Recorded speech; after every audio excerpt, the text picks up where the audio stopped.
Hello, everyone. Welcome to another episode of OpenInfra Live. We love getting the community together on YouTube and LinkedIn and everywhere else that we can reach on the show every week. So today's episode is super exciting because we're going to be talking to some industry experts from Bloomberg, G Research, Line, and OVHcloud about their sessions for the upcoming summit. We're so excited to be getting back together in person after being apart for so long, and that summit will be in Berlin in June. So we really want to make sure everybody here gets a little sense of some of the awesome talks that will be happening at that summit. So it is in Berlin, June 7th through 9th. We got some information here on the screen, and the price increase is the ticket price will be increasing soon. And we're just excited to get everybody back. In addition to these speakers today, who are going to be a little preview of their presentations for the summit, we also have some amazing speakers from China Mobile, BMW, Volvo, Kakao, tons and tons of great speakers. We've been confirming new speakers even in the past week. So we'll be continuing to let you know who all's coming and when to be there. Now, in terms of registering, we decided to do something a little crazy today, which is to give everybody who's tuned in to this broadcast a 20% off if you register today. So there's a code OI Live 2022. So if you're watching this on recording, I'm sorry, but you should have joined live. But this is why we love to get everybody on the live stream that we can every week. So we got a little something special for you if you did tune in, if you're on live. So this code is something you can use, and you got to use it today. So that's your chance. And if you've already registered, maybe you pass it on to someone, a colleague, a customer, whatever. The link is that will take you to the Eventbrite to register is this bit.ly/OpenInfra Summit that's on the screen here. You can also go to openinfra.dev/summit, just read more about the summit, look at the full schedule, all that kind of stuff. So that is what we're here about today, is getting hyped and ready and prepared for the summit. And to do that, we're going to bring on some amazing guests to talk about what they're going to be sharing more about at the summit. So to start with, I want to bring on Ross Martin, who's going to tell us, dude, where's my VM? Hi, morning everyone. Yeah, so just I guess a quick bit about me. So my name is Ross Martin. I'm joining you from just outside of London. I work at the cloud engineering team at G Research. I joined there about 3.5 years ago when we created the cloud team. And I personally focus on OpenStack, private cloud, and Ceph. I've been working with OpenStack since sort of mid-2014, where I built a small public cloud platform in the UK for a company called Memset. It was fairly successful, and sometime later made the move to G Research to start work on a greenfield private cloud project, and we've been having lots of fun. So who's G Research? We're a leading quantitative research firm, mostly based in London, but we're actually looking to expand to Texas soon. And we create software to analyze and manage large data sets. We identify patterns in this data using the latest machine learning techniques and try and predict future movements in financial markets around the world. As a company, we're a huge proponent of open source software, choosing this route wherever it makes sense to, and we're keen to push back upstream where possible. We've even got a considerable in-house open source team to help us do that. We're responsible for a couple of significant features in OpenStack recently, mostly in Collar Ansible. Off the top of my head is Vault integration for managing secrets and TLS encryption for end-to-end API encryption, which is really cool. And we've got about 10,000 lines of code merged now. So why talk about scheduling? So from an OpenStack compute perspective, like we're running multiple regions, multiple AZs, continuing to expand at a quick rate. Initially, we had quite a simple estate, just some VMs in a single region, but we've been through quite a significant period of growth, and we've been adding lots of capabilities for things like GPU and NVMe, and recently actually implementing Ironic. With lots of different types of hardware configuration or resource classes in Ironic terms, this means we've now got quite a reasonably complex cloud, over 150 flavors. when you couple that many options with some of the internal goals that we have at GR, like the ability to rebuild every server every 30 days and still keep the cloud efficient and running, we've got one hell of a game of Tetris going on. So it continues to be a challenge. And based on our experiences, we just want to share with the community some of the techniques and features we've used to help deliver this cloud. And I guess what would we want you to take away? Well, come to this talk pitched at beginners to intermediate operators if you'd like to learn about the basics of how the scheduler works, how the traits API works, host aggregates, and how they all fit together, as well as some configuration examples and automation examples along the way. So if that sounds interesting, then this talk's for you, and if not, then maybe it isn't. There's a fair few of us attending the summit this year, so if you see any of us, come and say hello.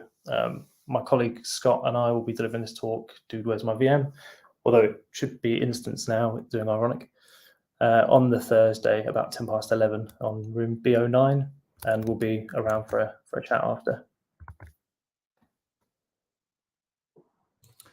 Well, that sounds super cool. I was going to ask you a couple of questions. One, did you say you're expanding to Texas? Did I get that right? Yeah, it's quite a recent thing, but we are hiring. So yeah, jump to the website if anyone's interested in that area. Cool. I'm coming to you live from Austin, Texas right now. So, I'll have to find out more about your expansion plans coming into the great state of Texas. So more of a question for you on your cloud and your talk. So you're talking about how you have some different flavors or instances for different workloads, kind of the generic standard sort of virtual machine. And then you also, I think, have some workloads that really demand bare metal. Can you talk about kind of why you need different types like that, and how people decide which is the right one to use? Yeah, I mean, for us, or at least at GR, we kind of consider a generic instance, just like you say, just a run-of-the-mill VM, sort of KVM defaults. Our users might use that for development workstations or proof of concept work, or kind of just simple applications testing. But a good example of like a specialist workload would be a service we run internally called Armada. GR's actually open sourced this. You can find it on GitHub.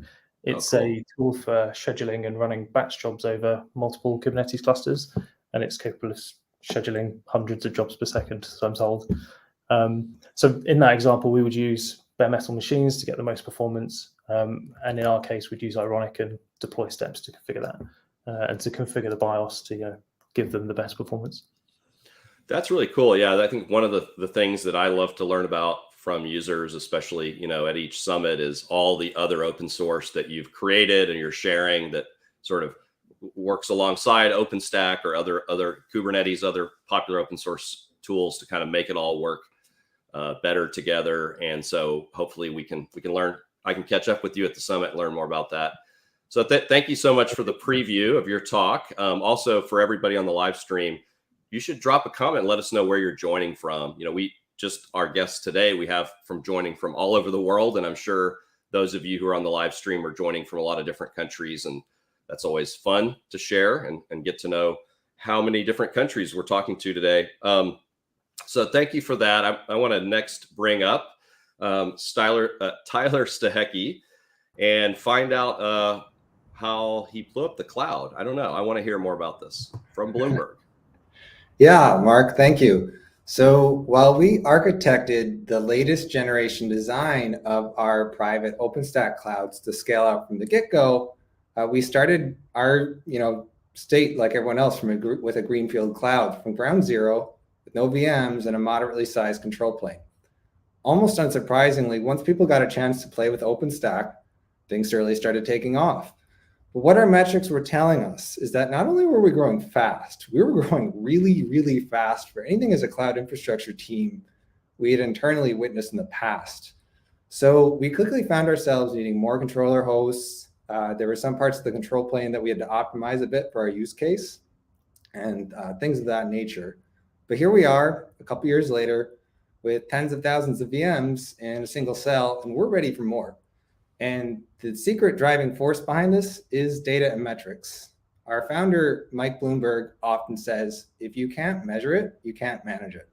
So regardless of whether you're aiming for a modest deployment or aiming to scale out to thousands of VMs and beyond, it's a matter of when and not if you'll start uncovering stress points and be contending with hardware failure, network hits, and other kinds of common infrastructure issues. So let's talk about one of the stress points we hit when scaling for a bit, because that's particularly interesting and along the lines of what we hope to discuss with members of the community this summer in Berlin. Off to the right is an exciting example of one stress point we found and addressed. So for some backstory, this past summer, we had been developing and rehearsing some OpenStack point release upgrades to our clouds. And while we were doing so, our metrics started telling us that our databases were starting to build up some pressure. And the last thing we wanted to do was go into an OpenStack point release upgrade, which require database schema upgrades with database pressure. So kind of like looking for a quick win. And very quickly, we were able to identify that most of the database pressure stemmed from the Nova metadata service. And so with maybe 100 lines of Ruby and Python, we were able to codify a deployment that targeted that specific issue. And while it almost dropped our database compute load in half and reduced the request latency for uncached Nova metadata by almost an order of magnitude. And so that's super exciting. But what really led us to this issue early and told us where the squeaky wheel was the data and metrics we had collected. And so this dovetails a bit into the second bit of advice that we'd kind of like to discuss. And that's when you have an OpenStack cloud in production, you're going to need to optimize it, expand it, upgrade it. Whatever you may be doing, you can't afford to guess in production. And even when you have a modest cloud, you have to stay agile because OpenStack has 6 months release cycles. It's a really agile project. It moves quickly. So at the end of the day, you have to in order to cope with this, you need CI/CD pipelines, and you need to be able to spin up development clouds that look and feel like your production systems. When we did that same series of OpenStack upgrades this past summer, we broke a lot of development environments, finding out what worked for us and what didn't. Fortunately, because we had those and they resemble our production environment so closely, we were able to seamlessly upgrade both Ceph and OpenStack on our single cell clouds in a single maintenance window on the weekend with no impact to the VMs, but also zero API downtime or any impact of any sort. And I say that like it's extravagant, but really for us, these uptime requirements are a must and not a nice to have. So we'd kind of like to show the community and work with the community to see what we've done and hopefully convince more people that OpenStack is a great solution for private cloud providers. Well, thank you. I'm convinced, but I might be biased. But no, this is great. I mean, we have been excited to follow the Bloomberg journey for a while, and of course, being able to share it at the summit is the best place. But it's great to have a little preview here on YouTube and LinkedIn and everywhere. I guess my question really, you touched on this already a bit, but you've went from relatively small cloud to just massive scale with OpenStack. So for people that are at that earlier part in the journey, you kind of mentioned CI/CD and things like that. But what type of advice do you have for people to kind of prepare themselves for that massive explosive growth that often happens once you give developers access to that kind of infrastructure? Really, it goes back to if you can't measure it, you can't manage it. You need metrics on everything. So the kinds of issues that we see even today still in production environments, it's just not things that you expect. And without the data, you can't alarm, you can't see those issues. You don't know which part of the system to turn to next. So even if you're a small cloud, you really need to kind of have eyes on everything so what direction you need to go in. Okay, awesome. Well, I think to make sure we get enough time for everybody, I'm going to move to the next speaker, but we're going to bring everybody back on at the end so we can take more questions from the group. But our next preview of their session summit for the Berlin Summit, we are excited to hear from Line, and we have Radip and Yushiro. So please take it away and tell us about your session. Yeah, thank you, Mark. Actually, I think our session is has something in common with Bloomberg's, like how they blew up the VM, how they blew up the cloud. So last year, basically, we at LineCorp, we started to figure out effective ways to actually understand how a system is basically scaling, and what are the various points, checking points of matrix, and what are the various indices which we have in our system. So like based on the SRE Bible, which Google has released earlier, and with coordination with our in-house reliability team, we were able to formulate a set of key indicators that can be used to demonstrate how our clusters are performing, how the systems are performing effectively or not. So this resultant project was which we called as a cluster monitoring project from our side. We developed it and we were able to deploy it on all the regions which are underlined, and we were able to do it for both the test as well as the production cluster. We included various metrics in that, which included not only the API metrics, but also Kubernetes, message queue metrics, hypervisor, control plane, and so on. Using these metrics, we were able to integrate the solutions, and we were able to readily get the information.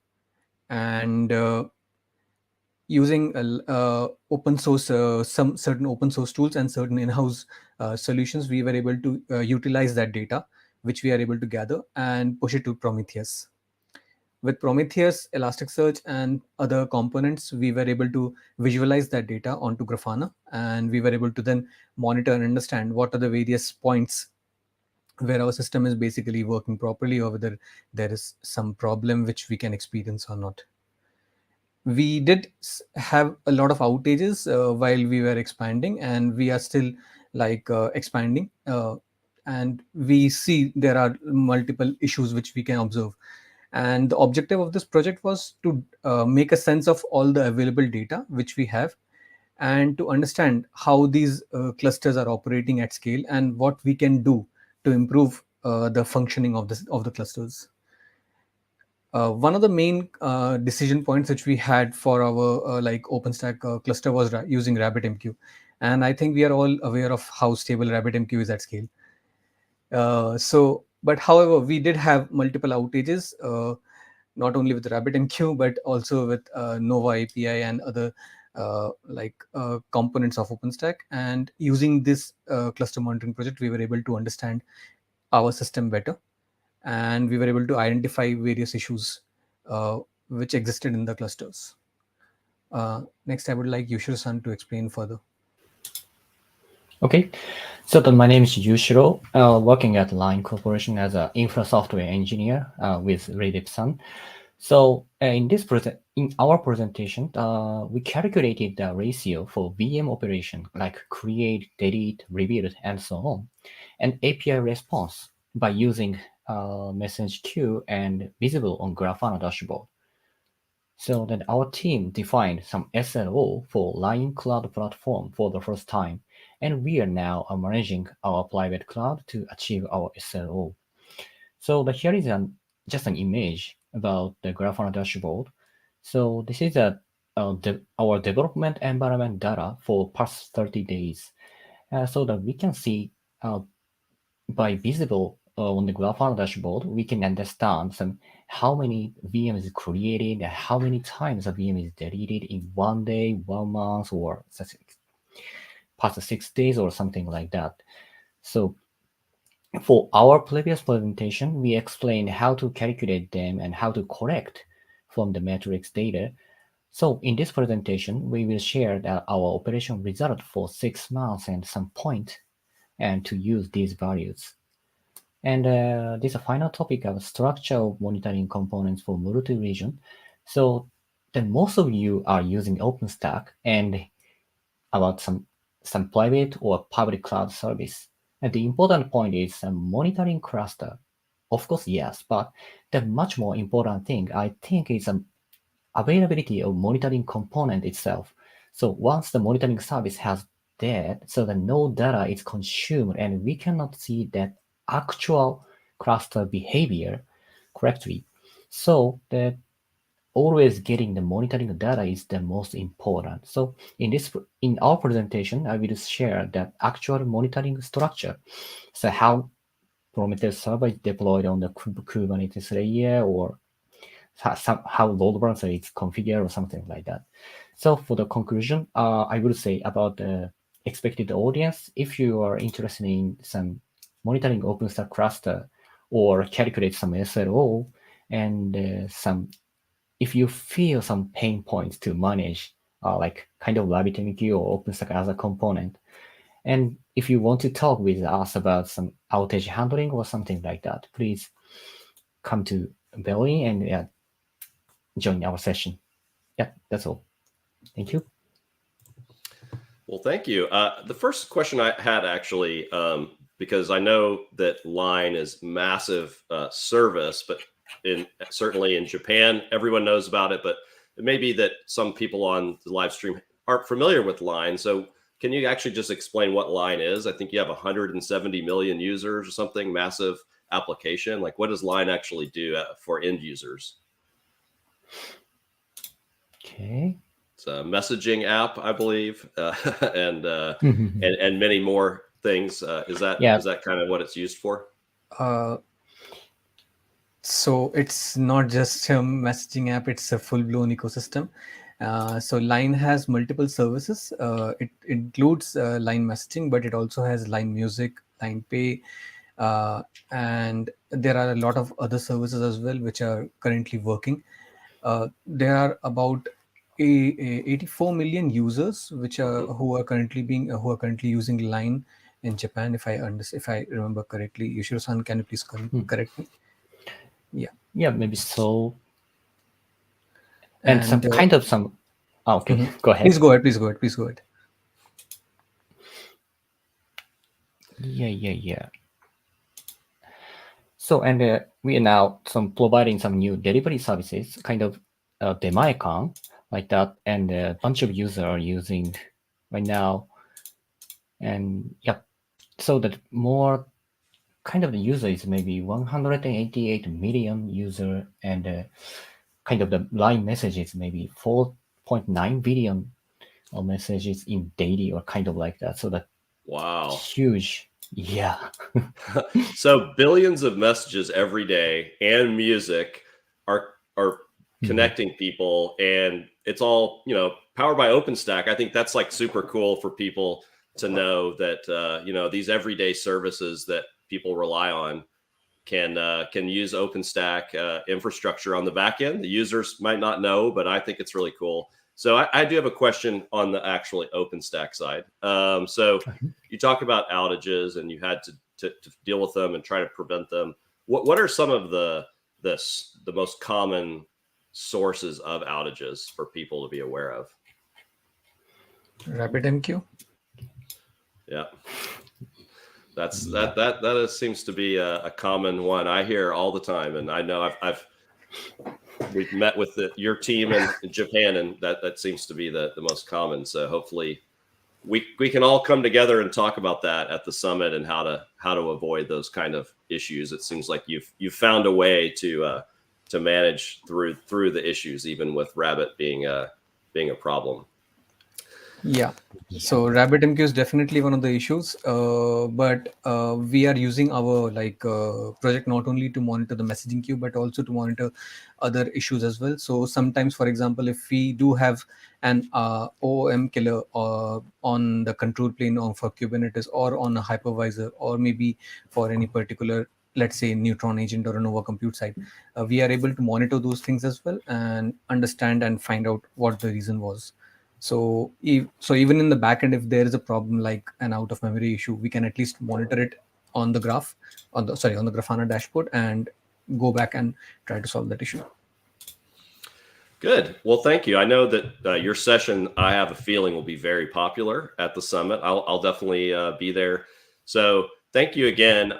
Again, we're going to bring everybody back on at the end, but we have one more session and a couple of the speakers that are joining us to tell us about it.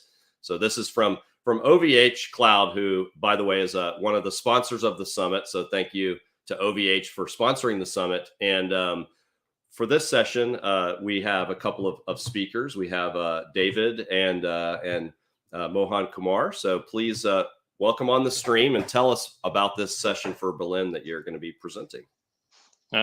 Thank you, Mark. It's great to be here. I'm really excited for the Berlin Summit, and I can't wait to be there to share our story about our 3 years long journey that led us to the point when we introduced this L3 services to our public cloud offer. And by L3 services, I mean stuff like virtual routers, like floating IPs and external gateway. So about integration of these 3 components of OpenStack Neutron, we'll be talking about on our session. And I think the key point why we'd like to share our story with the community is our unique scale. OVHcloud have OpenStack spread around 30 regions with 1,000 compute each region. And in total, it is more than 400,000 virtual machines running every day in our cloud. And with that scale in mind, adding new component or even enabling part of a component, since virtual routers were enabled in OpenStack Neutron for a long time. But for us, it's not just changing some APIs. It's not just changing some configuration. We had to make a lot of preparation, testing, some adjustments to make sure that it works fine. It doesn't break anything currently working, and that the new features are also stable and are in good condition for our customer to use it. So to give a better understanding what we had to go through, how we went from point A to point B when this new service is provided for customers, we'd like to take our audience with the journey with us. And we'd like to start with telling how our network stack looked like 3 years ago. So we'll take everyone back to the year 2019, where our whole infrastructure was based on OpenStack Newton. And at that time, we have our own networking agent that was sitting on every compute host in our cloud with huge technical depth, because we made a lot of our changes to it to suit our need. We also introduced 2 new types of network, one for public network, one for private network. And it just didn't quite suit L3. So we decided that we can't go with such kind of architecture. We need to change it. We spotted some challenges while changing it. And I let Mohan to talk about these challenges and these changes that we made. Thanks, David. Myself, Mohan Kumar, working as OpenStack developer along with David for OVHcloud. First, I would like to talk about some major challenges we encountered. First, we need to skip our multiple releases to get working L3 services. Then we need to split agents as well, so to make it adaptive for our own custom private and external networks. At last, we have to adjust the existing code around L3 agents and drivers to make it fit for our cloud. So these are 3 major challenges what we encountered, and we like to talk in brief, like how we able to solve the challenges and the issues what we seen in the protection. Then we started our beta. So in the beta state, we see again some stability issues around router state, the agent communication. For example, the agent restart taking such a long time, so it make it other services to get sync with the L3 services and to make it work. Again, we able to get some other issues, basically around the scalability of our cloud and the messaging queue around agents and drivers. So in this beta state, we able to mitigate these issues with the help of our expertise team. I'll encourage and invite audience to get our experience and the scalability issues and how we able to solve those issues. So again, to highlight few of our future plans, so we soon moving from beta, and we also try to add a few services using L3. For example, we try to add a HA proxy as a service using our L3 services. And again, the next future plan is something like update to new OpenStack version. So currently we are running a stain in our production. We soon try to move to our recent OpenStack release to make use of the recent code bug fixes went through in around L3 services, scalability part. So to make better use of the code change, we try to soon move to new OpenStack version in the production. Great. Well, thank you for giving us a preview. I wanted to go back and double check the number I heard you say. You said, I know this is one of the biggest public clouds in the world, OpenStack powered, of course. How many machines did you say you're managing with OpenStack? You mean virtual machines? Virtual machines, yeah. More than 400,000. Wow, that's incredible. 400,000. Well, that's insane scale, and it sounds like you've learned a lot along the way. You were talking about the L3 services, and why didn't you start with that at the beginning? Kind of what caused you to approach it in the sequence that you did? So basically, there's like historical reasons. At OVH, when we started with kind of public cloud providing, first we had our something that we can call bare metal as a service. It has nothing to do with OpenStack or with Ironic. It was our own software. And in bare metal world, like when the client orders a bare metal host, he gets this host and he gets the IP address associated with it. And then when he gets to that host, he can list the IP address, he sees it. And we have a bunch of clients using that model, very happy with it. So when there was a decision, okay, we want to provide a virtual machine-based cloud, and we chose OpenStack, we decided that we would like to have similar experience in terms of networking for our clients. So then we decided, okay, so in OpenStack, there is like this, you have a private IP and you're hidden behind either external gateway or hidden behind floating IP. And it's not the same as in the bare metal. So we decided, okay, we need to have our own network type, our own agent that would suit this. So it will be similar experience. So that was from the beginning, but then we had clients coming from, for example, different OpenStack-based clouds that they have some automation. They say, hey, my automation is not working, I need to change it. So we decided that we should have two models working side by side. Okay, yeah, that makes a lot of sense, and probably a lot of other users out there have similar kind of customer requirements, or they started with other environments before they embraced OpenStack. So it's probably a pretty common scenario. I think, I was super lucky to visit the OVH headquarters in France a few years ago. And one of the things that I learned about OVH is that there's a lot of innovation, not just in the software and the services, but actually in the hardware, in the data center. So I don't know if you all can talk about that a little bit, but I think it's really interesting the way that OVH actually manufactures its own server designs, data center designs, to drive more efficiency. Do y'all want to talk about that at all? Yeah, I can. I'm not an expert, of course, in that part of industry, part of OVHcloud, but yeah, we are manufacturing our own servers and our own cooling to drop the cost. And yeah, it's like kind of like water cooling, so that helps drop down the efficiency, the power consumption, and drop the user of our electricity bill, basically. Yeah, that's Green Cloud initiatives.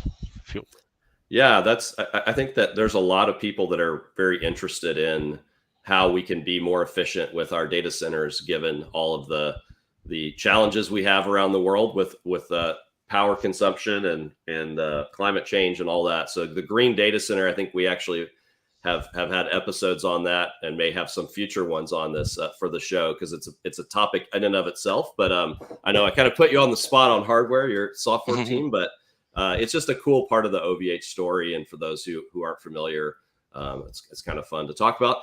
So I think that with that, we are going to bring everybody back on the stream and see if we can go into Q&A here and see if there's any questions that come in from the chat or And so if the rest of the guests can, come back on screen, this is awesome. We have people from all over the world who are going to be coming together in Berlin in June. And I guess my first question would be, how many of you have been to Berlin before?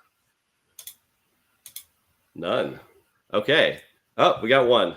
Sorry, I came to Berlin, was it 2019? I think was the last time. Mm-hmm. Great city, had a really good time, enjoyed the summit. Recommended. Good. Well, for everybody else, I think you're going to love the city. I really love going to Berlin. They have just incredible kind of music and art and culture and all kinds of other things going on, as well as being a tech hub with a lot of super smart developers doing interesting cutting edge stuff. So it'd be great for everybody who hasn't been to have that experience. So I know that many people will be coming to listen to your stories in depth. And I think that, as somebody said in chat, that this feels like a super fast summit on fast forward that we're having today. It's kind of like, every session in 3 minutes. So we'll have a little more time to slow down when we get to Berlin, hopefully, and learn more about what you're doing. But I'm curious what people or topics you're interested in learning about, not just what you're sharing, but who you hope to meet or what topics you hope to dive into. Does anybody want to take that?